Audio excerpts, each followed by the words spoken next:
నిన్ను పెద్ద మనిషి మాట్లాడుతున్నాడు, అయ్యా నువ్వు శాత కాకపోతే దిగు, నాకు ఇస్తే నేను చేసి చూపిస్తాను. నేను ఆ పెద్ద మనిషిని అడగదలుచుకున్నా. ఆయన కూడా అంతో ఇంత చదువుకున్నాడు. ఈడున్న ఉపాధ్యాయులు అందరు చదువుకున్నోళ్ళే.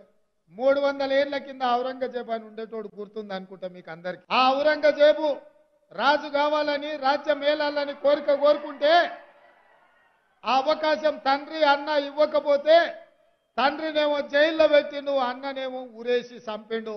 అప్పటి నుంచి వెన్నుపోటుకు మారు పేరు ఔరంగజేబు అని ఇవాళ చరిత్రలో ఉన్నది. ఇవాళ హరీష్ రావు కూడా మరో ఔరంగజేబు అవతారం ఎత్తాల్సిందే తప్ప 10 సంవత్సరాలు మీరే కదా అధికారంలో ఉన్నది. 10 ఏళ్ళు మీ మామగారు ముఖ్యమంత్రిగా ఉన్నారు, మీరు ఆర్థిక మంత్రిగా, మీరు సాగునీటి పారుదల శాఖ మంత్రిగా ఉన్నారు. 10 ఏళ్ళు మీరు పల్లెకిలుచుకుంటూ గాలికి తిరిగినరా అని నేను అడుగుతున్నా.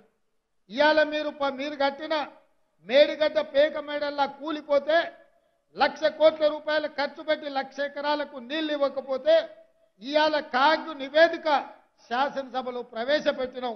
ఉపాధ్యాయులారా మీరు ఒక్కసారి అది చదవండి. 1,81,000 కోట్ల రూపాయలు కేవలం సాగునీటి ప్రాజెక్టుల మీద ఖర్చు పెడితే 1,00,000 ఎకరాలకు కూడా నీళ్లు ఇవ్వలేదు.